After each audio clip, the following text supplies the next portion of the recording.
আসসালামু আলাইকুম সুপ্রিয় দর্শক। তো দেখতেই পাচ্ছেন এই গরুটা কিন্তু আমি মাত্র 48,000 টাকা দিয়ে কিনে দিয়েছিলাম। এই গরুটা আমি চয়েস করে মানে কিনে দিয়েছিলাম বলতে, আমিও গরু যখন কিনতে গেছি সেই সময় কিন্তু ভাইও কিনতে গেছে সেই সময়, জামাল ভাই। তো আমি কিন্তু এই গরুটা 48,000 টাকা দিয়ে চয়েস করে কিনে দিয়েছিলাম। এই গরুটা দেখেন কত ভালো, মাশাল্লাহ। আর এই যে গরুটা একটু দাঁড়াই দেখান যেন স্পষ্ট দেখতে পারে। তো আর এই গরুটা কিন্তু 65,000 টাকা দিয়ে কেনা ছিল। এখন মাশাল্লাহ ভালো একটা গ্রোথ আসছে এটায়। তবে ক্যামেরায় কতটুকু দেখা যায় বলতে পারি না, তবে গরুটা কিন্তু মাশাল্লাহ অনেক ভালো। আহ, বাজারে মোটামুটি ভালো একটা অ্যামাউন্ট পাবে। আর এইসব ধরনের গরু, দেশি গরু কিন্তু মোটামুটি ভালো একটা চাহিদা থাকে সবসময়। আর হ্যাঁ, ওই পাশে একটা গরু আছে, ওই সাইডের ছোট গরু, ওইটা কত টাকা দিয়ে কিনছিল ওইটা? ওটা হাতলের বাছুর।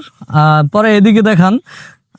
আর এই সবচেয়ে বড় কথা হলো আপনার এই দেশি গরুগুলো কিন্তু আপনার বেচতে মানে আমাদের এই অঞ্চলে মোটামুটি কোনো টাইমই লাগে না। একবার বাজার নিলে সবসময় কাস্টমার লেগেই থাকে।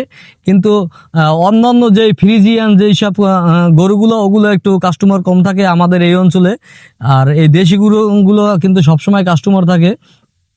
আর এগুলোর কিন্তু আপনার এই যে দেশি যে এই ঘাস, সেই ঘাসগুলোই কিন্তু সবসময় খাওয়ায়। আর ফিট সামথিং কিছু ফিট খাবার দেয়।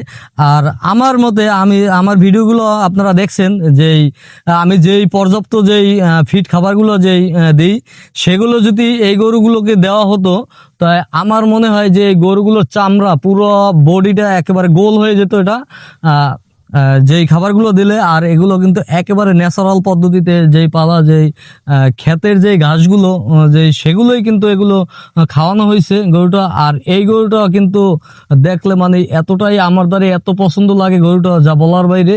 কিন্তু ভাই যদি এই গরুটা আর একটা মাস আগে থেকে যদি ওরে পর্যাপ্ত পরিমাণ যদি ফিট খাবার দিত, যে গোখাদ্য গরুর, তাইলে কিন্তু গরুটা একেবারে এত অসাধারণ একটা গ্রোথ আসতো, এটাই যা বলার বাইরে। দেখেন কত সুন্দর গরুটা, মাশাল্লাহ অনেক ভালো। গরুটা খুবই একটা মানে দেখলেই যে কোনো মানুষের পছন্দ হয়ে যাবে।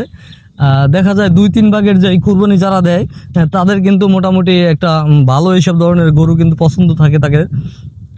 তো দেখতেই পাচ্ছেন, সবার এই গরু পছন্দ হবে না এমন কোনো মানুষ নাই আমার মনে হয়। তো হ্যাঁ, লোকেশন তো অনেকেই জানেন। তবে এটা হলো পটুয়াখালী মির্জাগঞ্জ উপজেলা। খুব আমাদের এই জায়গায় কিন্তু দেশি গরুর খুবই একটা চাহিদা ভালো থাকে। তো ধন্যবাদ সবাইকে, ভালো থাকবেন। আসসালাম।